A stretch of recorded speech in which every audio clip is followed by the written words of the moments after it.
नमस्कार दोस्तों, आप सभी का स्वागत है हमारे यूट्यूब चैनल पर। देखिए, आपके स्क्रीन पर एक सवाल दिख रहा होगा।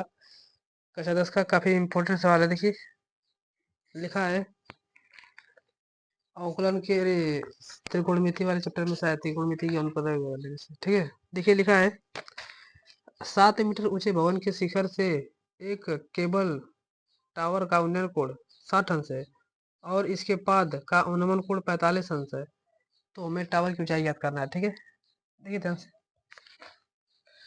तो देखिए 7 मीटर ऊंचा भवन है, तो बताइए भवन ऊंचा होगा कि टावर ऊंचा होगा। तो सीधी समझ में आ रही है कि टावर ऊंचा होगा। तो मान लेंगे कि हमारा टावर यहाँ पर है, कोने पर एकदम है, ठीक है। ये हमारा टावर है और ये धरती है, हमारी धरती माता है,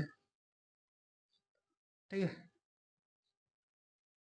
अच्छा, ये टावर है और इस पर एक क्या है, कोई भवन है। तो भवन तो इससे छोटा होगा, कंफर्म है कि छोटा होगा। मान लेंगे ये हमारा इस तरह भवन है, ठीक है भाई। अब क्या कर रहा है कि 7 मीटर ऊंचा, इस भवन की लंबाई कितनी लिख दी है, 7 मीटर लिख दिया है। ये क्या लिखा है, 7 मीटर। 7 मीटर है। 7 मीटर भवन के शिखर से केबल टावर का उन्नयन कोण, ये केबल टावर है, इसका उन्नयन कोण यहाँ से इसका उन्नयन कोण कितना दे दिया सवाल में, 60 दे दिया है। मतलब इसको ये यहाँ से इस तक मिला दिया गया है। ये केबल टावर का उन्नयन कोण है, कितना से बन रहा है भाई, मान लीजिए ये कितना है। सवाल बन गया ये 60 अंश है, ठीक है। और इसके पाद का उन्नयन और इसके इसी के पाद का उन्नयन कोण कितना बन रहा है, अवनमन कोण बन रहा है। कितना बन रहा है, 45 अंश है। तो ये भाई कितना बन रहा है, 45 अंश है। अब बताइए भाई, ये जब ये 45 है तो ये कंफर्म होगा 45 होगा, क्योंकि अवनमन कोण और उन्नयन कोण क्या होते हैं, बराबर ही होते हैं। तो हमसे पूछा है टावर की ऊंचाई याद कीजिए। तो मान लेंगे टावर की ऊंचाई कितनी है, ये अच्छा है। माना टावर की ऊंचाई कितनी है, ये अच्छा है, ठीक है। अब देखिए ध्यान से, मान लेंगे टावर की ऊंचाई अच्छा है। अगर बताइए ये पूरा यच है, अगर ये 7 है तो यहाँ से लेके यहाँ तक ये 7 रहा होगा। तो ये पूरा यच है, इसमें से ऑलरेडी ये 7 है, तो ये कितना होगा, यच माइनस 7 होगा क्या।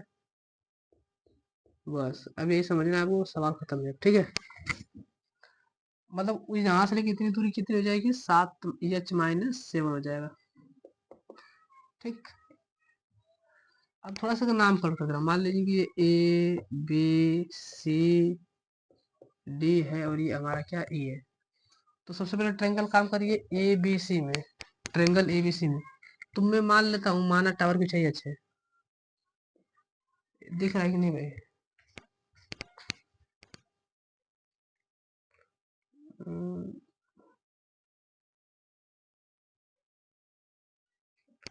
ये हमारी ऊंचाई है, ठीक है।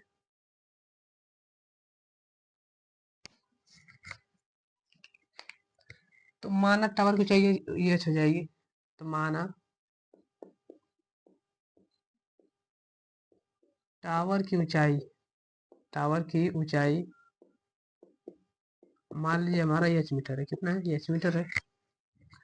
अब देखिए ट्रायंगल ABC में काम करेंगे, तो ट्रायंगल ABC में, अब बताइए इसको मैं लंब बटे ये मान लीजिए हमारा कितना यक्स है, कितना यक्स है। तो जब ये यक्स होगा तो ये भी कन्फर्म यक्स होगा। तो मैं लगा रहा हूँ टेन थीटा। तो टेन थीटा बराबर आप जानते हैं लाल बटे कक्का से, साइन कॉस टेन। तो लंब बटे आधार होता है क्या, तो ये लंब है और ये आधार है। तो टेन थीटा का मान हो जाएगा, टेन थीटा का मान हो जाएगा 45 और लंब बटे आधार तो मतलब 7/x हो जाएगा। 7/x, टेन 45 का मान होता है 1 बराबर 7/x। तो यहाँ से गुणा करूंगा तो x बराबर मुझे मिल जाएगा 7 मीटर। मतलब मुझे पता चलेगा ये कितना मीटर है, 7 मीटर है, ठीक है। अब ट्रायंगल किस में काम करेंगे, ट्रायंगल ADE में। देखिए ADE में ट्रायंगल में काम करेंगे, ट्रायंगल ADE में। अब देखिए इस पर भी लगाऊं टेन 60 अंश। तो टेन थीटा बराबर हो जाएगा, टेन थीटा का मान हो जाएगा 60 अंश लंब बटे आधार। तो लंब का मान कितना हो जाएगा, h-7 और आधार का मान कितना हो जाएगा भाई, यक्स। नीचे वाला आधारित है, यक्स है। अब टेन 60 अंश का मान कितना होता है, करड़ी में 3 बराबर होता है h-7 बटा में यक्स का मान हमारे पास कितना है, 7 है। इस काम करे भाई, इसका 7 में गुणा कर दूंगा तो यहाँ पर मिलेगा क्या मुझे, 7 का कड़ी में 3 में गुणा करेंगे तो 7 कड़ी में 3 बराबर h-7 लिखा तो h-7। हाई -7 इधर जाएगा तो क्या होगा, +7 होगा। तो h का मान क्या मुझे मिलेगा, 7 कड़ी में 3 तो है, हाई -7 इधर जाएगा तो क्या होगा, +7 बराबर h। अब देखिए ध्यान से, दोनों में 7 किसी का कॉमन दिख रही है तो मैं h बराबर क्या मुझे मिलेगा 7। अगर इनमें से कॉमन लूंगा तो मैं लिख सकता हूँ कड़ी में 3 +7 एकम 7।